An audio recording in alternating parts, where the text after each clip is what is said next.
¿cómo están? Soy Rafael Telles Flores, soy del grupo 306 de la Escuela Superior de Educación Física. Hoy en día les comentaré un poco sobre un documento que estamos viendo en la materia de gestión escolar, que se llama La actuación del profesor de educación física en la integración educativa de alumnos con necesidades educativas especiales asociados a discapacidad motriz.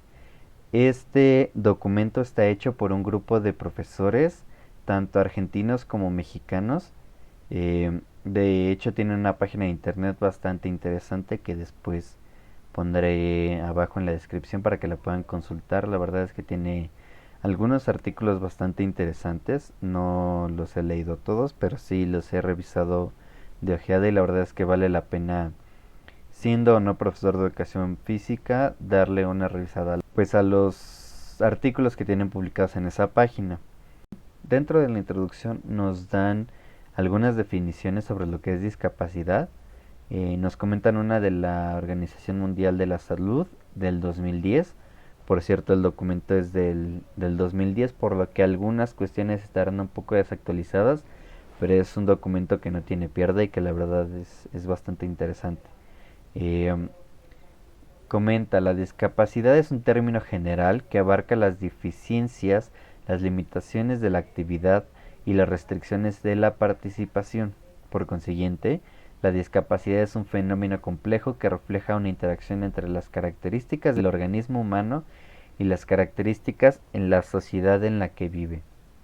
Esto es bastante interesante porque no solo nos presenta la parte biológica, la parte del organismo humano, que es la única que vemos normalmente, sino la parte de la sociedad. ¿A qué se refiere? Si nosotros estamos en una sociedad que permite a las personas con alguna deficiencia o alguna discapacidad integrarse de manera completa, de manera íntegra, entonces su discapacidad se ve disminuida o incluso en algunas ocasiones podría llegar a desaparecer. Sin embargo, en sociedades en las que no se les toma en cuenta a las personas con discapacidades o que no tienen una integración total, sino que solo tienen una inclusión, pues obviamente su discapacidad es mucho más notoria y puede ser mucho más profunda de lo que sería si estuviera en una sociedad integradora y en una sociedad que estuviera consciente de las personas que sufren alguna discapacidad o que tienen alguna discapacidad. Después de las definiciones que nos da de discapacidad, nos habla un poco del fundamento teórico, más bien una investigación que se da en 3 escuelas de México, sobre todo en Colima. Entonces nos da un poco de fundamento teórico para comprender un poco más lo que estamos eh, viendo o lo que estamos revisando en este documento. Eh, Sobre todo cuestiones a lo mejor que para nosotros como educadores físicos o como educadores en general podrían ser ya muy repasadas o conocidas, pero sin embargo nunca está de más revisarlas, darles otra checada para poder refrescar o tener más presente todos los elementos de cada una de estas definiciones que nos dan adelante. La primera es sobre la educación o lo que tendría que ser la educación. em, y nos dice que la educación tiene la misión de permitir a todos sin excepción hacer fructificar todos sus talentos y sus capacidades de creación, lo que implica que cada uno pueda responsabilizarse de sí mismo y realizar su proyecto personal. Es un bien colectivo al que todos deben poder acceder, tiene que adaptarse en todo momento a los cambios de la sociedad. Eh, Obviamente nos está hablando sobre desarrollar o ayudar a que se desarrollen integralmente las personas para que puedan no solo ser capaces de crear o de hacer, sino de responsabilizarse de sí mismos, de ser autónomos y de no necesitar de nadie para poder vivir la vida que ellos quieran. Y también nos comenta que tiene que adaptarse en todo momento a la sociedad. La educación tiene que estar de acuerdo a la sociedad o con la sociedad y con los cambios que la sociedad vaya obteniendo con los pasos del tiempo. Entonces, uno de los documentos sobre los que se basa este artículo es sobre la legislación e integración educativa en México, y también sobre los planes y programas de estudio de 1993, ya que, como digo, es un documento un poco desactualizado.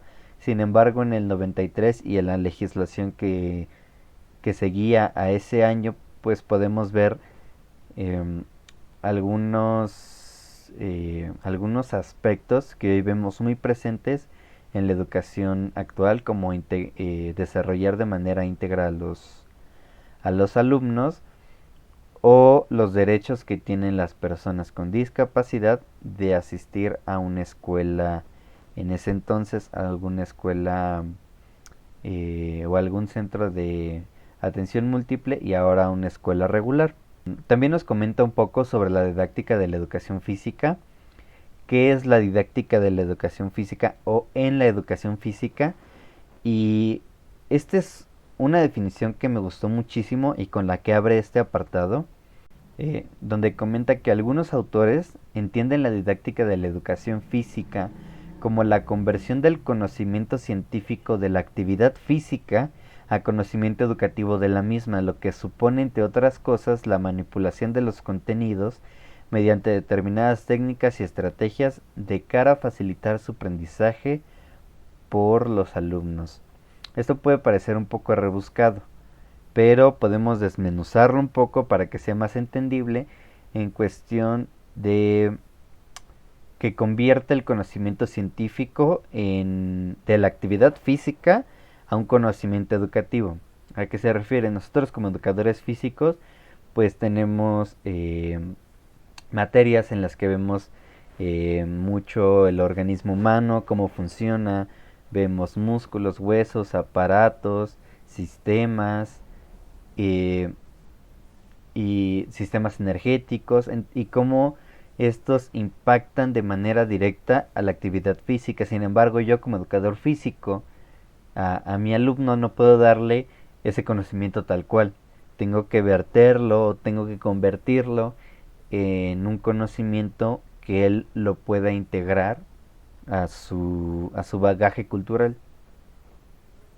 O incluso a veces ni siquiera se los decimos y lo disfrazamos de, de juegos, de, de actividades, y es lo que comenta aquí sobre manipular estos contenidos mediante técnicas y estrategias para que sea más fácil para que ellos lo aprendan. Una vez comentado qué es la didáctica, nos comenta lo que son los recursos materiales. Los recursos materiales son todos estos elementos que va a utilizar el profesor, ya sean como soporte o como complemento de su tarea docente, para llevarla a la práctica, para mejorarla y para conducirla de manera eficaz. Es decir, cómo yo voy a utilizar los recursos materiales, es decir, conos, platos, balones, palos, etcétera, etcétera, todo lo que tiene un profesor a su alcance, para que mi clase sea mejor y sea eficaz, para que los alumnos aprendan de mejor manera.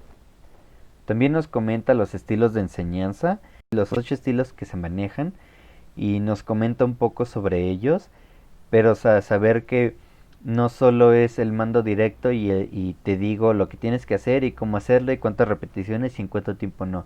Hay estilos de enseñanza que nos ayudan a descubrir, que nos ayudan a participar, que nos hacen socializar o que nos hacen preguntarnos, cuestionarnos, y esas son formas diferentes de entrar a un mismo contenido, ya que no todos los alumnos van a aprender de la misma forma, o la dinámica del grupo te va a llevar a utilizar un estilo de enseñanza u otro, dependiendo obviamente de cómo se den las cosas. Y para finalizar, pues ya nos enseña un poco lo que es el estudio y cómo lo van a hacer, que es en 3 escuelas, como comenté, de Colima, en México, y que es bajo la observación, y nos va a mostrar 4 cuadros que nos enseña un análisis dentro de cada categoría. que ya hablamos previamente. Es decir, el primer análisis lo va a hacer con base en los planes y programas que se tenían vigente en ese momento, que era el de 1993. Y si el profesor o no está cumpliendo con lo establecido en los planes y programas de ese entonces. El segundo análisis es en la categoría de integración.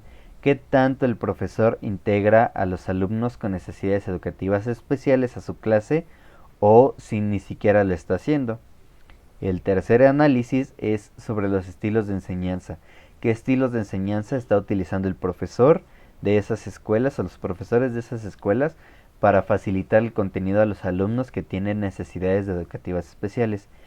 Y por último tenemos el análisis en la categoría de recursos materiales y de estrategias didácticas. Es decir, cómo utilizo, eh, es decir, qué estrategias utilizo y qué recursos materiales voy a utilizar dentro de esas estrategias o conjunto con esas estrategias para favorecer el aprendizaje de los alumnos. Y vemos en cada uno de los cuadros eh, lo que se está dando y cuáles son los análisis de cada uno de los cuadros. La verdad es que es un documento bastante bueno, bastante completo y que puede ser un punto de partida para no solo aplicarlo en nuestra vida diaria, sino para cualquiera que quiera entrar dentro de este contexto de las necesidades educativas especiales y qué es lo que tenemos que observar o empezar a observar para mejorar nuestras clases de educación física. Espero les haya ayudado bastante y como les digo, les voy a dejar el link en la descripción sobre la página de esta asociación o este pequeño grupo de trabajo de profesores argentinos y profesores mexicanos.